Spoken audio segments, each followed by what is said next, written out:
Hello, everyone. Welcome to the Global Math Department tonight.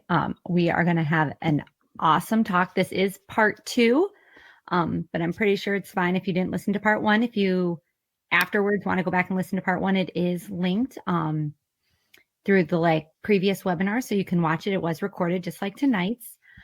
Before I give our presenters a chance to introduce themselves, I'm Sheila. I'm one of the hosts here at the Global Math Department, and thank you so much for joining us. If this is your first time joining us, the Global Math Department is just a group of educators from all math teachers and educators from all over the world. We just want to share what we've learned and a chance to interact with each other, especially since, sometimes our math departments are very small or very large. So it's a chance for people to get together from all over. And we are truly global tonight. One of our presenters is joining us from Spain. And I'm actually going to let them both go ahead and introduce themselves. So Megan and Ryan, take it away. Great. Thanks so much. I'll start, and Ryan and I are going to kind of split the presentation this evening. And again, if you joined in June, you did get part 1, and that will just be something you can go back and connect the 2 parts together. I am currently in Madrid, Spain. I work independently with schools around the world around K-12 math teaching and learning. And that work started when I was still living in California, and Ryan and I connected our work while we were both faculty at Loyola Marymount University in Los Angeles.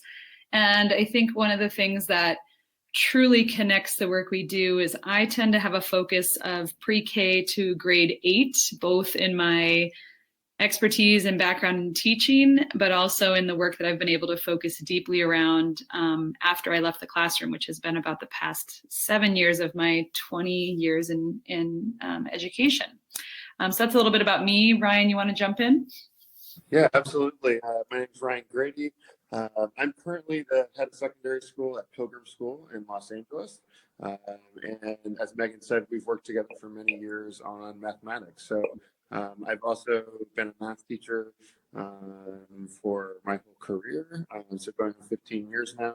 And I've taught everything from middle school math through undergraduate level calculus, so and kind of everything in between. So really excited to be jumping in tonight to talk a little bit about just some of the ways that our identity can impact ourselves as math educators and how we can really take this work beyond just our small group here this evening, but back to your classrooms and back to your schools. Great.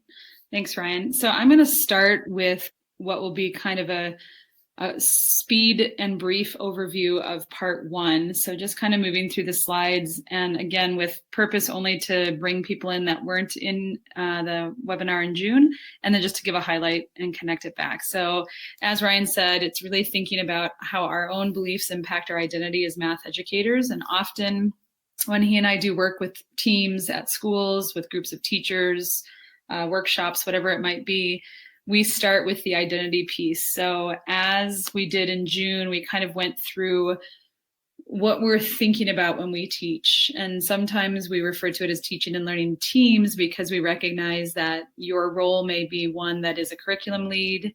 You might be a department chair, perhaps you're moving into coaching, or like Ryan, you might be a director of a division or a school.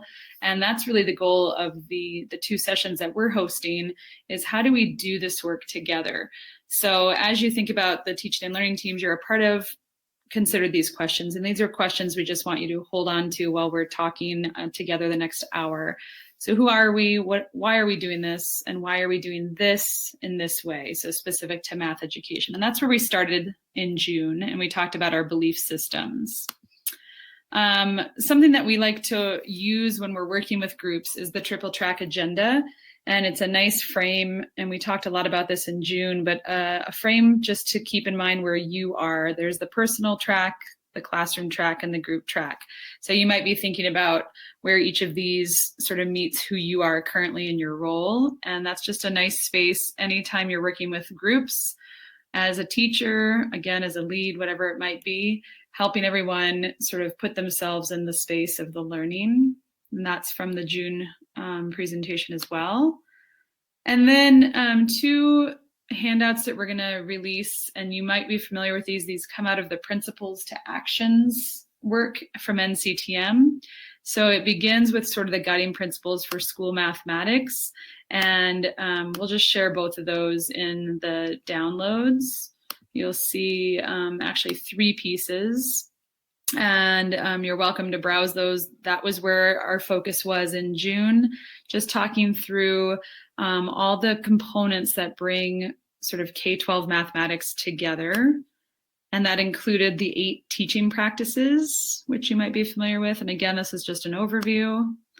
And then a space that we really kind of center ourselves when we're working together is this quote from Principles to Actions, that we must move from pockets of excellence to systemic excellence by providing mathematics education that supports the learning of all students at the highest possible level. So we really put our own beliefs in the same space, which we did in the previous webinar, that we do think all students can learn math at the highest level. So here's a frame for tonight. The slide that you're currently looking at sort of highlights the 2 pieces we did around what we consider guided professional growth. So this could be work that we do over a weekend workshop. It could be work that we frame for an entire year. That might be something more that Ryan's role would hold when he's working with teams throughout the school year. Perhaps it's over multiple points in the year, which is what my work might look like, where I'm coming in at different specific points in the year. So you might be thinking about when you could host professional growth and learning around mathematics, and it might be at checkpoints, maybe a fall, winter, spring. We've also done this work over a week-long seminar in the summer. So we want to put that into the space tonight to recognize that we're not suggesting you do all of these things in one setting, but rather they're interwoven and they're the pieces that are meant to connect over time. So we focused on purpose setting and checking in what that means and setting norms and expectations. And we looked closely at the teaching and learning beliefs. So tonight, we're going to look at some shared learning experiences, and really our goal with all of you is to highlight how would we do that. So really this webinar is slightly different in that we're not going through the mathematics explicitly, but rather the teaching and learning of math and the professional growth around it. So how we would lead those things with teams. And we'll highlight some of the tasks and experiences and the ways we do that. Again, these aren't limited to only these things, but rather a resource for all of you to use in whatever way makes sense. And then not only using reflection and feedback together tonight, but to use it also as a model for how we would do that with teams. So we're going to start with professional growth around shared learning, how we frame research and articles. And Ryan's going to do a little bit of an overview on that, and I'll continue to release things in the documents shared. So Ryan, I'll hand it off to you. Thanks, Megan. I think it's crucial when you're working with groups of teachers to really get grounded in the values, grounded in the identity of the group, and really grounded in the research. So one of the key pieces that we always work with teachers on, whether it's groups of elementary school teachers all the way through your high school math departments, we really need to make sure that we stay grounded in the research, but we also need to make sure that everybody's voice is heard. We can often get into situations of working in groups, especially in some of our larger departments where, one or two voices might tend to dominate the conversation. So some of the things that we're going to do in the next few examples that we're going to just give you an idea of some protocols that you can use, along with some sample articles that you can see. Some of the ways that we've been able to introduce and have some of those conversations is really crucial. So I'm going to kick it to the next slide here. This is an article by Steve Limewand for Teaching Friendly Postulates for Thriving in a Sea of Change. Ryan, can I pause you this for article just a second? is really. Sorry to interrupt you. Your mic is coming through from several people in the public chat, or letting us know that your mic is sounding very broken up. So I just want to pause you before you get too far and see if we can check that. That's okay. Let me work on that. Why don't you keep going, Megan? I'll work on that. So this article you may be familiar with, and our goal right now is not to read this article together, but we will share this as a handout. So each time we share something, I believe it comes through your handout queue. And we really like this article. It actually comes out of a piece that was I think it's over 10 years old at that point, and it came back as a president's choice because it still had sort of staying power that many years later. So it came originally in 1994 and was republished in 2007. And it's just an example of one article that we feel has the context that would appeal to, and we've done this with pre-K teachers all the way through grade 12 and beyond. We've also both worked with teachers who are in graduate school. So we try to look for those research bases or those pieces that we feel appeals to everyone in some way, but also gives us a space to start the work together. So this is one of those examples. And Ryan, do you want to try? Are you in there? Maybe not. All right, I'm going to move us through. So again, we're not reading the article together tonight, but rather we want to highlight how we would manage reading together. And as Ryan pointed out, one of the things we do is use these protocols. And the protocols are tight structures so that all voices are in the room, as mentioned. And then the goal for the participants is that every voice gets to be heard as well. So we rely heavily on the group of protocols, and I'm going to put them right now into the chat room as a website. They come out of the, you'll see it now. I want to make sure everybody has that. They come out of the National School Reform open source, so you can download any of these that you want. And this particular protocol is called one word, phrase, or sentence. So the way that this might look is as we're having participants read four postulates of change, they're identifying individually a sentence, a phrase, and a word that really resonates with them. So in whatever way that jumps out, and we sort of encourage everybody to highlight several because that's going to naturally happen. And as they're highlighting those things, they're really thinking about why that sentence, phrase, or word. And what it does is pulls everyone into the round robin format of sharing. So in that same order, sentence, phrase, and word, everyone would share without crosstalk. And that's really tricky. And you may have done this before. Maybe you're familiar with these protocols. And it kind of sets the pace for what we want that shared learning to look like. And if you anticipate that you get an hour of professional development time with your teams or your colleagues, this is an important component of that hour because it's allowing space for the research, space for the shared learning, and then also the option to have conversations. So each person would share their sentence, they'd highlight where it is in the article, and they simply read around their sentence, and that's it. So there's no crosstalk where you say, I agree, or I'm wondering about this, and the person speaking just names the sentence. And then after that round, which would be the sentence round, the whole group talks at that point. So you're looking for themes, you're looking for things that everybody found in common. That's an opportunity to say, I agreed, I had the same one. And then you do the same for phrase and the same for word. And that gives an option for everyone to participate. It also holds tight to a structure and protocol so that if time is of the essence, or if there's a sort of a goal to get some reading in and then do an activity, this helps everyone participate in that way. So that's one of our favorites. It doesn't have to be used with four postulates of change. We're simply sharing an example of that. And then we would wrap up, if we were the presenters, or if you're thinking about what this might look like with your teams, we then wrap up with some type of frame. So the slide you're looking at now are literally the four postulates. So we might just highlight the most important points from that article. So we engage as the presenters by joining one of the groups.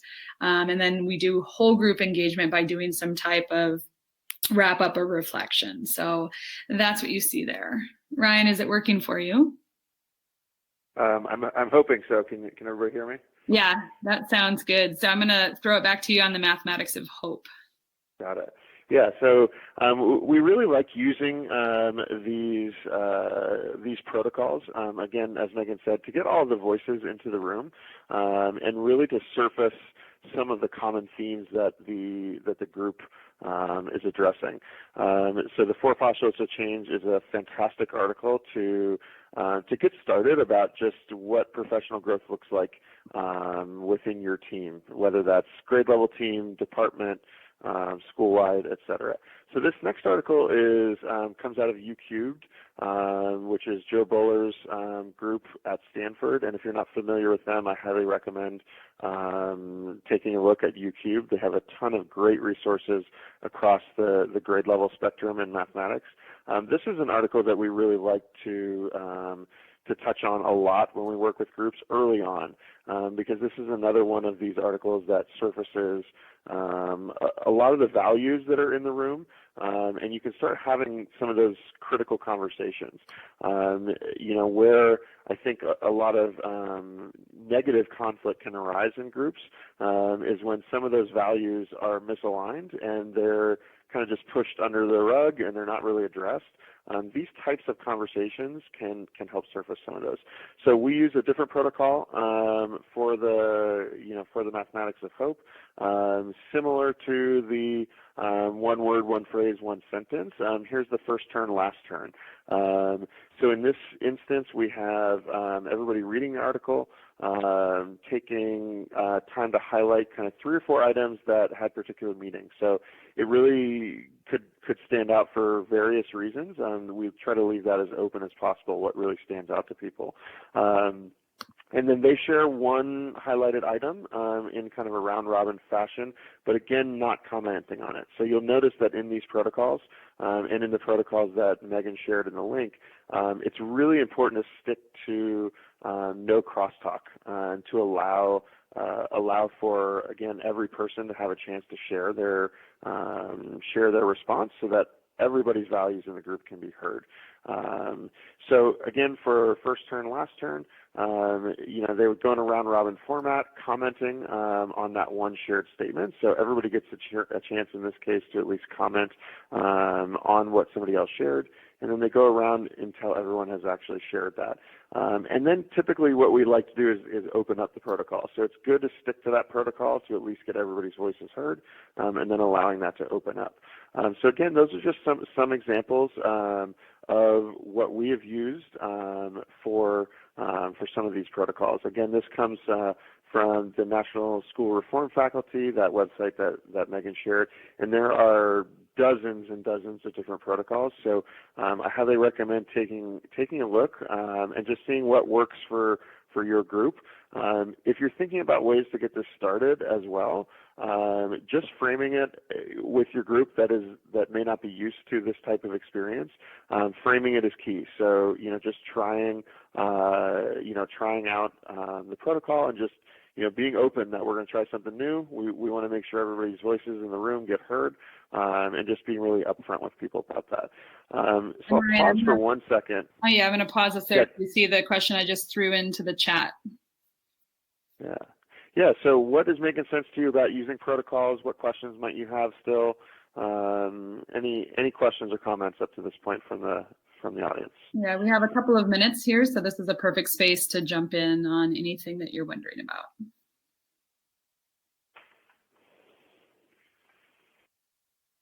While people are thinking through that, one of the things that we also like about protocols is when you open this resource, and as Ryan said, there are dozens, there's also protocols for things like looking at student work and a slice of work. So bringing student work, which we're big proponents of, to collaborative meetings or to department meetings. There's also tuning adult work. So if there's maybe a new lesson plan or some other type of document that you would want to look at with a team, there are protocols for that as well. And it often requires that there's a facilitator, but it doesn't have to have. You can kind of step between facilitator and participant, and you can literally say, I'm running the facilitation and I will acknowledge when I'm participating.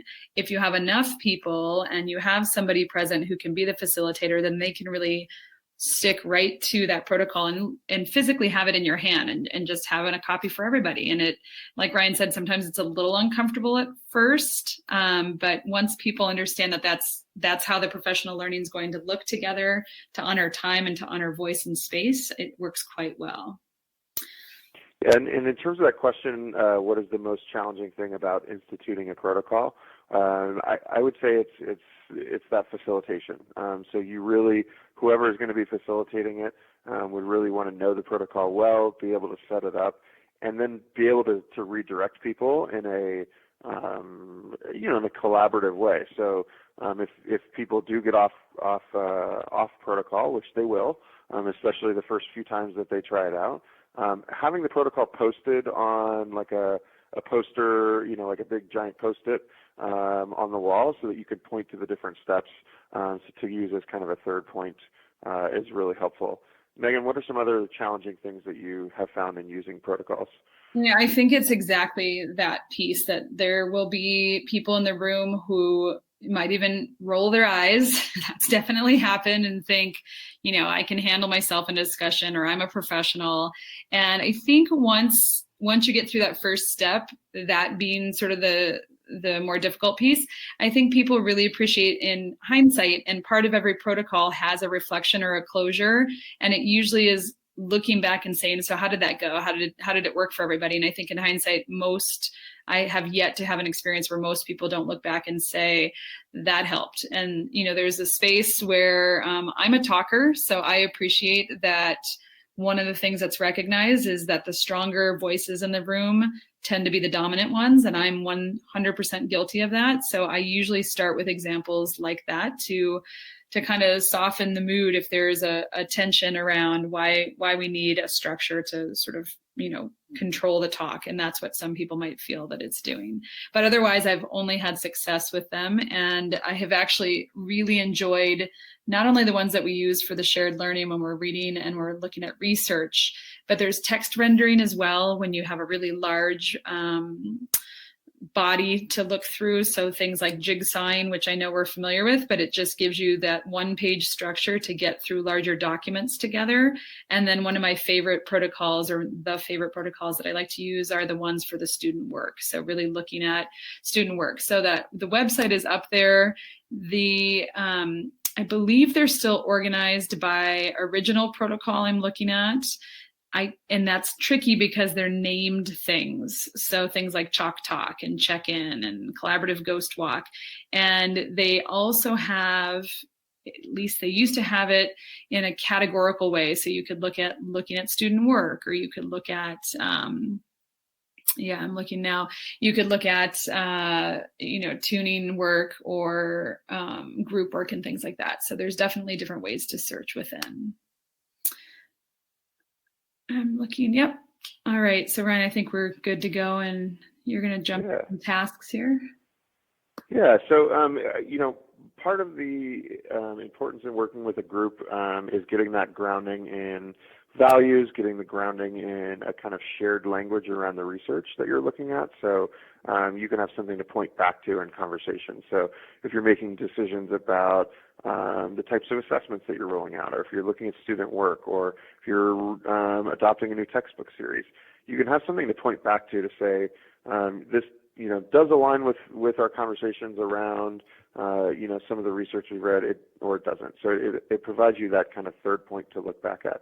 Another key piece of any shared learning that we do together is looking at the math, and so not shying away from really digging into some of the good math tasks and good experiences. And we typically frame our work with tasks in kind of three different ways. So we talk about designing tasks.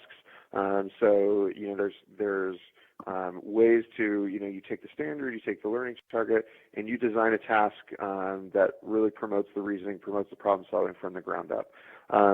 There's a lot of tasks that we can just transform. So things that we can take and raise the kind of depth of knowledge level to stuff that's already created. And so we spend some time with teachers working through, okay, if we were to look at this particular task that seems like it may not have a lot of reasoning involved, or it may not have a lot of problem solving involved. How can we take that task and transform it, or how can we tweak it in such a way that maybe elicits some of that reasoning and problem solving?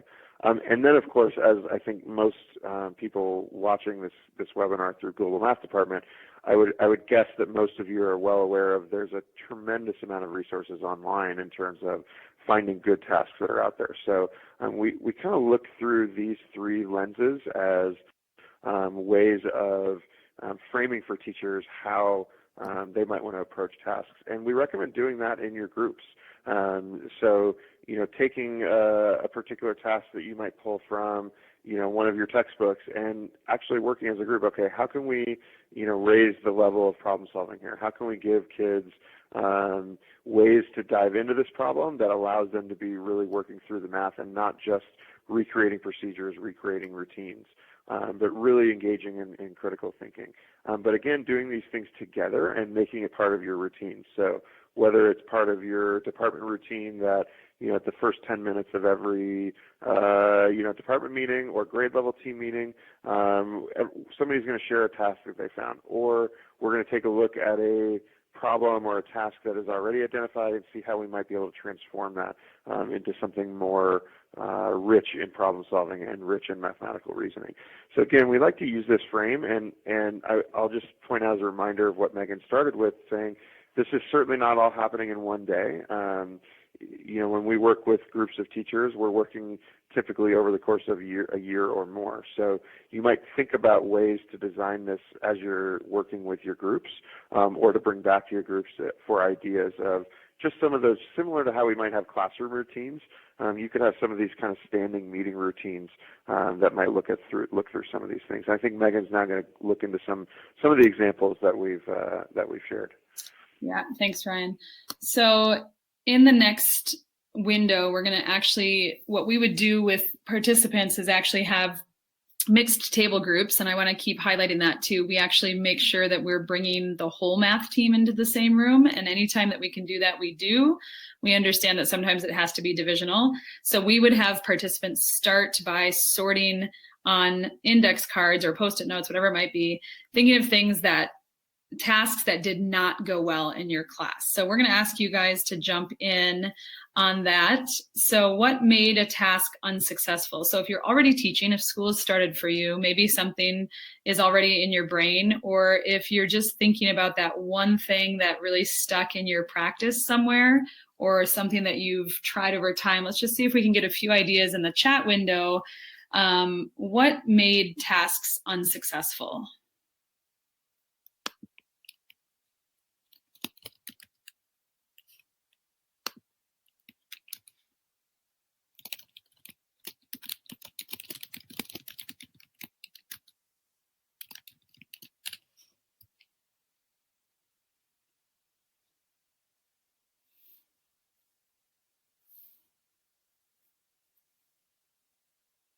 Yeah, we're seeing not enough time for students to process before class is over.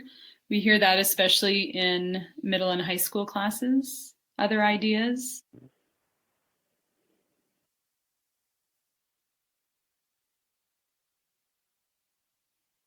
Yeah, from a teacher's perspective, not having prepared sufficiently to present the task, something that we talk about that Ryan mentioned when we're in our meetings with people, or when we're in our routines of our own meetings, starting with the math. And we recommend that same exact thing when you're planning one of those deeper tasks, possibly like a 3-act task from Dan Meyer or Graham Fletcher, or an open middle, even starting with a routine like which one doesn't belong, like really thinking through what that task might look like from the student's perspective. And we think by doing it as a teacher, and I recognize we don't always have the time to do all of them, but that might be a place to think about that preparation. Students not seeing the connections that I was hoping they would see. We talk a lot about those critical junctures in teaching. When are those moments that you're leading them, and they don't seem to be getting to that really critical math thinking, or those aha moments that we really were hoping they would see? And when are those teaching moments just ready to happen? And we're going to talk a little bit later about the structure and the frame of what that might look like. Yeah, and the getting stuck on how to engage with the task and not the math. So that might come back to some of those ideas like protocols for adults. What are those things that you set up early in the fall for what it looks like to do math together in your class? And what does it look like to lead math groups? And we use a lot of the Joe Bowler work for the norms for mathematics, which sometimes helps us keep students on task so that they think about what their role is to engage. Yeah, and I think, so a common theme that I'm kind of seeing in some of these responses is around kind of how students are able to enter a task. And so that's that idea of a kind of low floor, high ceiling task. So finding some tasks or being able to transform a task that, that allows the students, really any student can have an access point, and then can take it as deep as they want to. So that's some good responses in terms of what made them unsuccessful. And I think just while we have a moment to think about this too, we're talking about tasks and we're going to look at some specific tasks. And this also could speak to just opening mathematics teaching for the day. So we often see that in lesson planning and lesson design, you might have an opener or you might have the warm up or whatever it might be. And one of the things that I'm thinking a lot about is giving kids think time. So this is helping kids understand how to engage in tasks. And I see Michelle McLean is a former colleague of mine, and she's a first grade teacher in Dubai. And I'm thinking back to even giving first graders think time, where we pause and say, think to yourself first. And she and her team talked about a first think being your own think. And then giving kids a frame to say, now think with a partner. So this is giving all kids access to Ryan's point, that open, middle, or low floor, high ceiling. So now all kids are talking about math before we've even gotten to the point where we're wanting to lead them through either the mathematical content or before we're leading them through those big ideas and what we hope they were getting to. And then it might be a group think, it might be some task time on their own, and then we're selecting and sequencing student work to share as a whole group. And when I've done that structure with teachers in a coaching position, I've received feedback that we flip the sort of I do, you do, we do that we heard so much in education for so long. And we're kind of having them do it first. You do it together, and then we will talk about it as a group together. So really thinking about not just the task design, but instructional design and how it feeds into that. I'm going to move us to how we would proceed with this sort of starting point again around shared learning. So if we started with what didn't go well, we would kind of ask teachers to set that aside and now think about characteristics of good math tasks. And the only reason I did strike throughs is for the purpose of our shared learning tonight, it was really to highlight how this would look for us in this context, but also what it would look like if you were doing this with your teams. So now we would sort of transition to, so what does make a good math task? And this is, the way we do this is we have you as participants, not necessarily in our frame tonight, but if you were sitting in a group, one idea per post-it note. So we would have our first think. So each individual person participating would just make a list and you would just stack your post-it notes. So whatever those things might be, what makes a good math task, then we would ask people to share with their group or share with a partner, depending on how large or small the group is. And you would just go through and list what you have there and an opportunity for clarification. Is there anything that needs to be explained further? And then we ask groups to categorize their words. So within that group, what are you noticing? Find a label for your categories and create a display. So as you're thinking about good tasks, I just put 2 quick screen shots of what this might look like. So there's no right or wrong way to do the categorizing. So in this particular example on the left, looking at goals, partnerships, math tools, posing purposeful questions, and notice that the post-it notes would be from different members of the group. Another group just made sort of a list that tasks might have clear instructions, they're connected, they are an appropriate level, maybe they're looking at estimation, purposeful, interactive, etc. And our goal here is to define what we want good tasks to look like, so that when we have them do the activity associated, we can walk them through what it might look like to transform a task. So sometimes at this point, we might use a museum walk, and we included this tonight just for something for all of you to be thinking about. If you were working with your teams and with a group, what would this look like? So having somebody stay as a docent, you've probably all done this before in different contexts. We use this in math professional learning a lot, and having people go around the room. And what we find as a way to sort of do a whole group consensus, or a whole group build around what do we notice is the same, what are we noticing that's trending, we might come up with categories for the whole group. So this gives the participants the opportunity to name it and define it for themselves, to find some group consensus around what's similar, and then we move into the activity. So we talk a little bit about how do you move from what would be low-level tasks to high-level tasks. So in what ways might we transform tasks? And we've used work from Marilyn Burns on this before, where we give 2 different frames for working backward from an answer to create a richer open question, or moving forward to change the task based on, again, what the answer is and looking for ways to make it open. So we would have people actually move through stations. And what I'm going to put into the handouts right now is one of the resources we've used. Ryan, where did we get this? Is this Marilyn Burns? Yeah, it is. Yeah, I think this comes out of Marilyn Burns' work. So what you'll notice is there's a selection of tasks across each grade level band. And we just print these out on large, I don't remember, I call it A4 paper, but it could be just a big piece of construction paper, whatever you want to think of as size, but it's meant to be a page per group, and we have mixed grade level teachers rotating through these 4 stations. So you might be a group that has a 1st grade teacher, a 5th grade teacher, an 8th grade teacher, and a Algebra 2 teacher. And you're all working together to transform these tasks. And we find this to be a really rich activity because it does bring all the different math thinking into the room. And I know from my experience, again, I'm the one that has sort of the pre-K grade 8 lens, and then Ryan overlaps in the middle with sort of a 6 all the way through BC Calc and undergraduate math at the university level. What I find really important here is that all teachers are sitting around and discussing math regardless of the level they teach.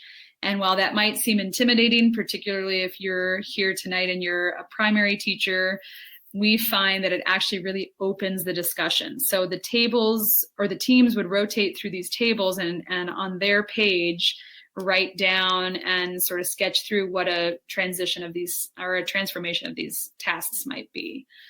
So we're not doing that tonight. Again, this is something for you to take forward. And what we find most powerful here is the activity of doing the transformation makes the difference in the takeaway, being able to take this right back to your own practice. So at the end, we have sort of a gallery walk. We talk about common strategies for transforming, what approaches made the most sense. Sometimes we just have groups present because we find that a lot of people did similar things. But while groups are doing this, our facilitator role is that we're, just like we would in the classroom, we're sort of selecting and sequencing and highlighting some of the work so that we make sure that certain voices are in the room based on strategies they chose, and or making sure that all voices are heard again. So that's just one way we could close that activity. And then we sort of pose questions that seem to be a common thread. And these will be familiar to most of you. You know, things to look for are, how do we make it an inquiry task? How do we ask the problem before teaching the method? Can we add that visual component, the low floor, high ceiling, et cetera, and making sure we add that requirement to convince and reason. And it pulls in all the math practices for students. And this is also looping back to the very beginning. These are those math practices for teaching as well, the math teaching practices.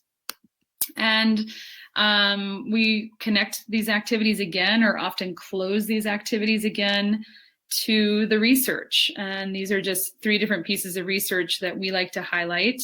And just on this slide, for the purposes of our learning tonight and really thinking about how you might do this with teachers, the 3rd bullet point to me is one of the more important ones, where tasks with high cognitive demands are often the most difficult to implement well as teachers, and they're often transformed into less demanding tasks during instruction. It just happens. It's like we slide back to, and it came from a participant earlier who asked, or who mentioned, what happens when they're not getting the math we want them to, and all of a sudden we change the task, or we respond to the task in a different way.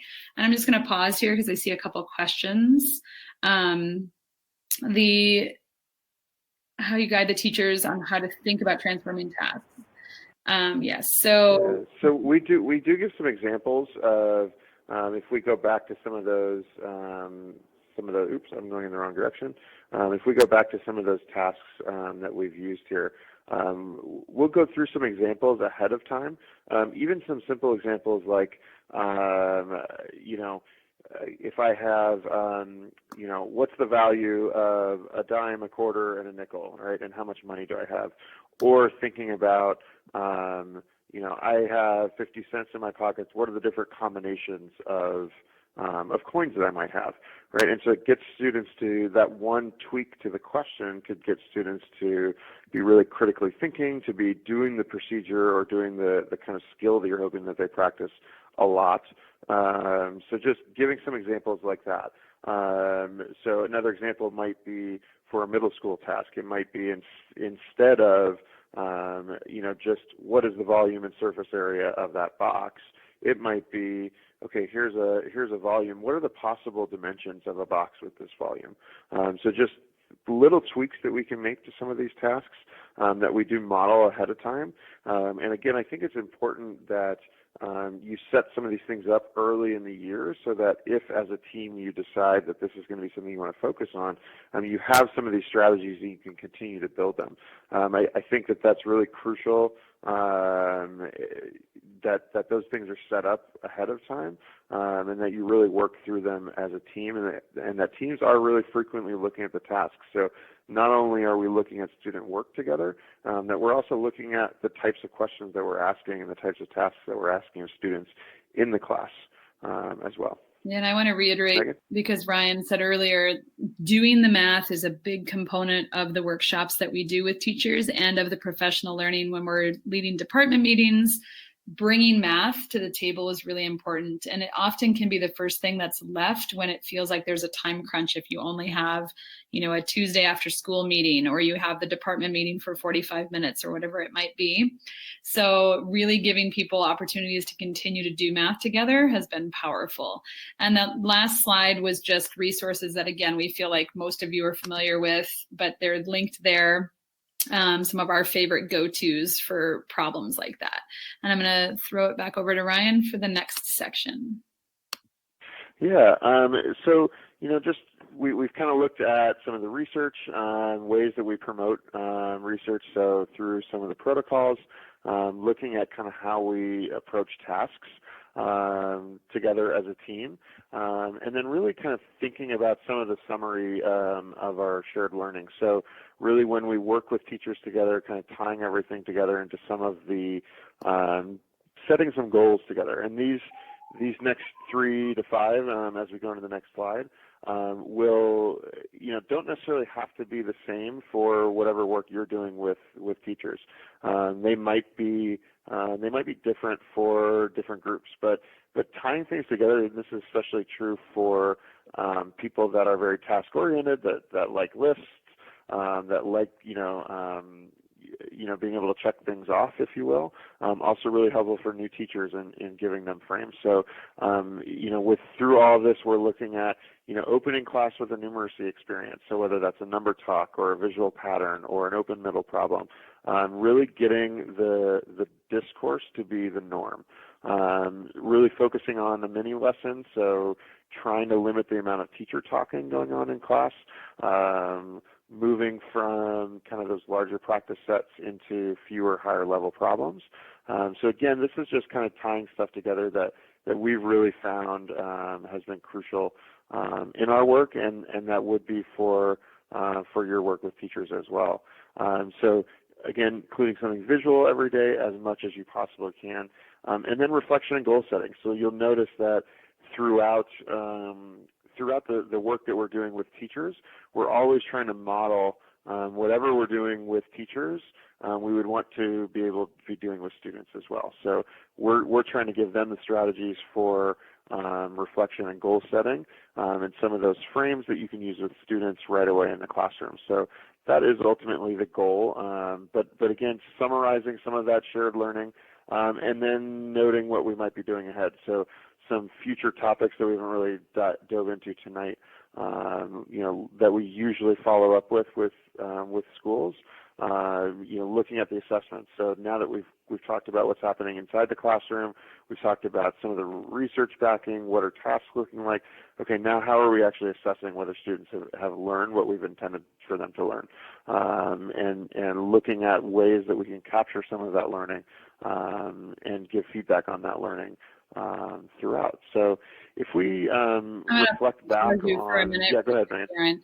So just back here, one of the things I want to highlight for the group that's with us tonight, the tying everything together is also an opportunity for us to help you see in what, has been 2 very quick hours, how we might do this over the course of a year. And as Ryan said, everything we're modeling in our professional growth that we're leading, or any of the workshops we're doing, any of these, whatever the context may be and how we're meeting with teachers, really is meant to say, we always start with something. And obviously we wouldn't be going through a lesson, for example, with teachers, but maybe looking at starting with some type of opener. That might be the check-in. This could very much parallel and mirror how we've looked at our time together on these 2 webinars.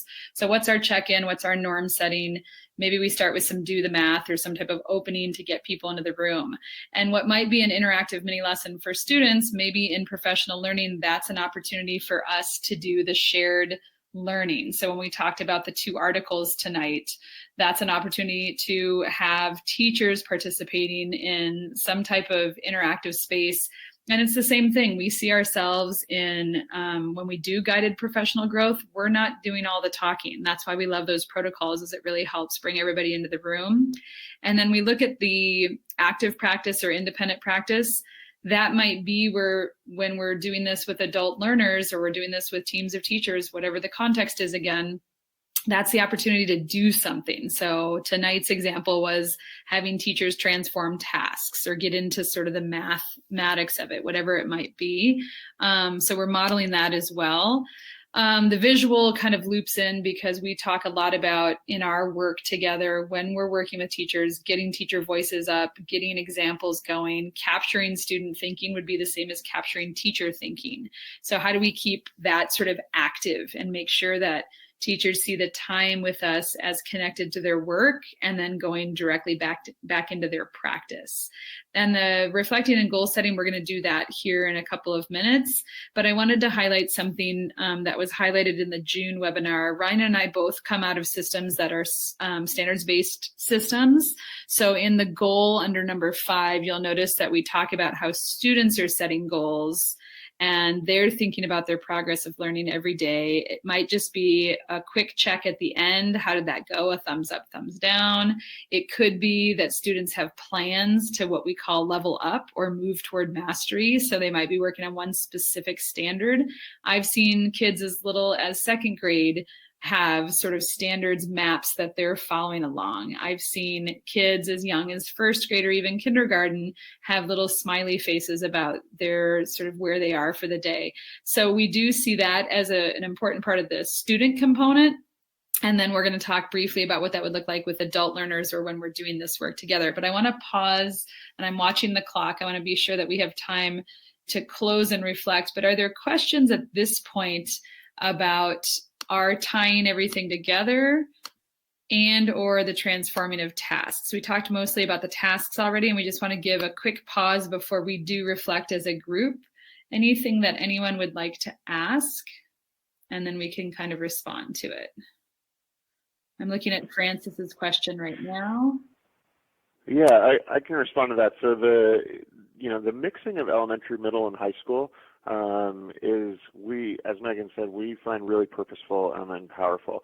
And it doesn't have to be all the time. So we're certainly not suggesting that all the meetings that you have with elementary faculty and middle and high faculty mixed together, because there are certain things that you might want to do separately.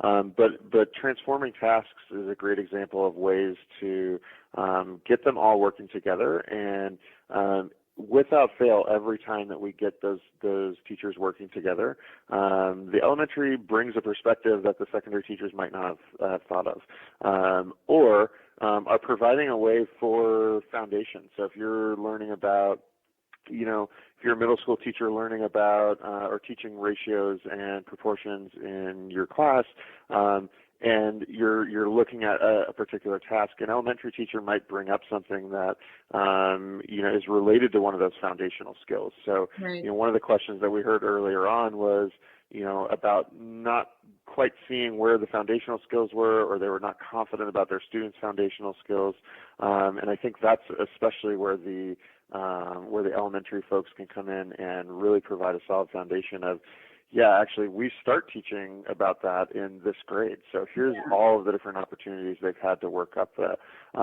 So again, I don't think it's every single time that you meet, but we do find a lot of value in having everybody in the same room, at least for key points throughout the school year. And I want to add to that, in the June webinar, one of the examples we gave was walking a faculty through the standard for number in base 10, beginning with counting and cardinality and number in kindergarten, all the way through the number system. And we've done that many times with preschool or pre-K all the way through grade 12 staff in the room. And that's probably my favorite activity, because it's often when we do the gallery walk of that, and basically we do a text rendering experience where we unpack the standard at each grade level. So we need a grade level representative for each part of that. And then we have them just create a poster of the key ideas. And then we basically just do the walk. It's creating the progression model, the work out of Arizona with Jason Zimba and his team. And that progression model becomes very visible. And I think, Francis, if you're asking about this, it's the progression model for number in base 10 and the number system. And what we do when we're finished is, as the teachers are naming the progression by looking at the work, we just ask the other participants to sort of stand at a visible distance to look at the progression. And that is one of my favorite moments, because that's often when the BC Calc teacher says, oh my God, they've been doing this since kindergarten. Like there's these great aha moments of where the number system creates a fluid motion from early years all the way through high school. And I really appreciate having Ryan's voice in the room when I'm doing that kind of work.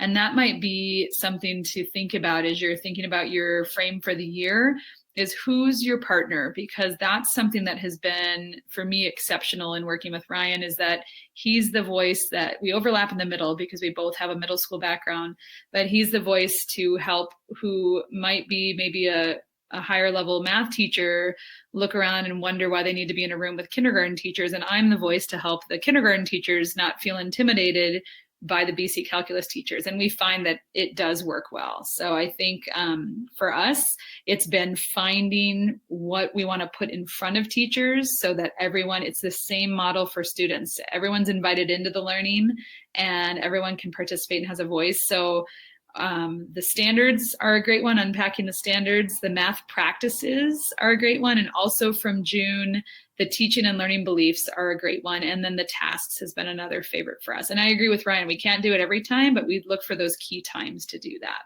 And Francis, let us know if that answered your question. Ryan, I'm going to toss it back to you. Yeah, are there, before we kind of jump to the reflection, are there any other questions that we can address?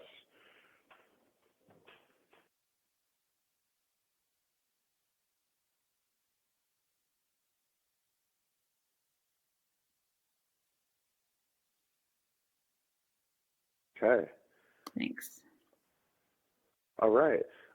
So we want to close with kind of thinking back to that triple track agenda. So the triple track agenda comes out of work through Adaptive Schools. So if some of you have done that training, but just kind of looking at what we've learned kind of from your own personal basis, how you might apply it in your classroom, and then how you might apply these with your colleagues. So certainly that third track has been heavily linked here. terms of the collaborating with colleagues. That's kind of been our frame. But really from looking at these 3 different tracks, if you could just, maybe comment in the chat window, what are you taking forward with you into your own practice as we're starting out this school year? So if you could just take a few minutes to reflect and put some of your reflections into the chat box.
I'm thinking through some of the questions here, and something that Ryan and I can do is we'll share our website when we finish. And I believe we have 2 of the links, and we do actually have videos of some of this in action. We've tried to be really purposeful when we're doing workshops to capture some of this, so to be able to see it in action. And one of the layers that we had is because we were both faculty at LMU, we were each there representing our departments. So for me, elementary, and for Ryan, secondary. And we had all teachers in the same room for their graduate school. So it sort of helped us layer in what that might look like. And we pulled some of those same structures and ideas into our work back at our schools. I like the comment, ownership over the professional learning. I think that's a big proponent here. Yeah, and I think Jessica made a comment a few clicks ago around, really helping set.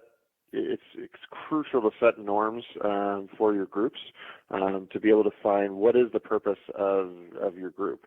If your purpose is just administrative tasks, that's one thing. But if your purpose is, to spark joy for kids in learning mathematics, that really, if you all hold that as a shared value, it can really help to start address some of those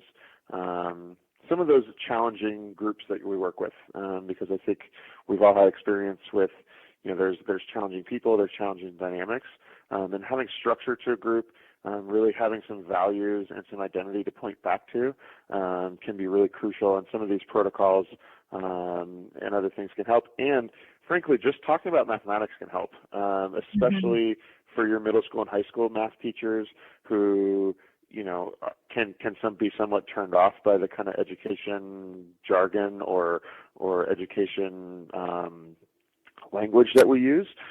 Just digging into some cool math tasks and math topics, that in and of itself can be a great way to lead into working with some of those more difficult groups. So I appreciate that comment, Jessica, because I know it's not, it can be challenging, certainly. Yeah.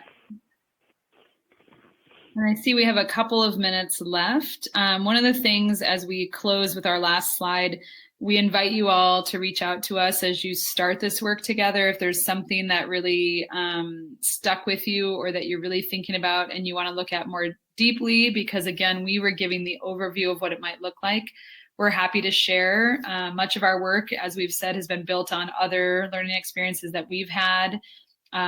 We've been fortunate enough to be part of systems where we get to lead this work and to implement it in instructional coaching positions, like Rachel has said, and really thinking about our PD times. And I think something that Ryan said is so important. We also are both part of schools that have named shared meeting time as learning time. So the sort of tasking and agenda items get put to the side, and it's really meant to be, what learning are you doing together when you come together for your department meeting? And that shift is really important. So helping teachers see that purpose setting, which was part of the June webinar as well. So we really encourage you to go back and listen to that one as well, because it talked about purpose setting. So really thinking through, what does it look like and why? And I think a nice space, and we're happy to kind of stay on for a few minutes and respond to any other questions that might come in. But I'm going to end where we started in June. And this is right out of Principles to Actions and the Guiding Principles for Mathematics. And Ryan's already alluded to part of this. But in an excellent mathematics program, educators hold themselves and their colleagues accountable for the mathematical success of every student and for their personal and collective professional growth toward effective teaching and learning of mathematics.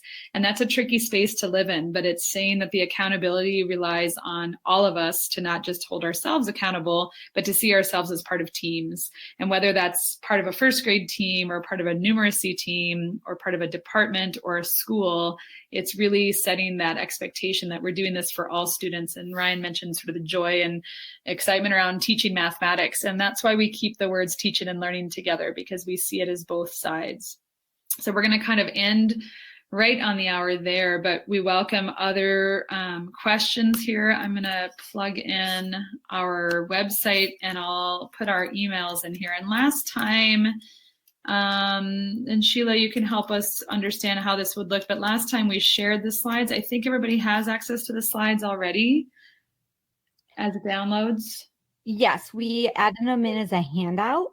So where you found those articles that they shared, the slides should be there as well. Okay, and then our contacts would be, I'm going to put my email in, and then Ryan, if you want to add yours, please reach out to us. We're happy to share and happy to think through even planning out some of these meetings if that would be helpful too. Yeah, thanks everybody. Yes, thank you both so much. This is wonderful. I feel like I learned so much and I'm so excited. I can't believe I'm about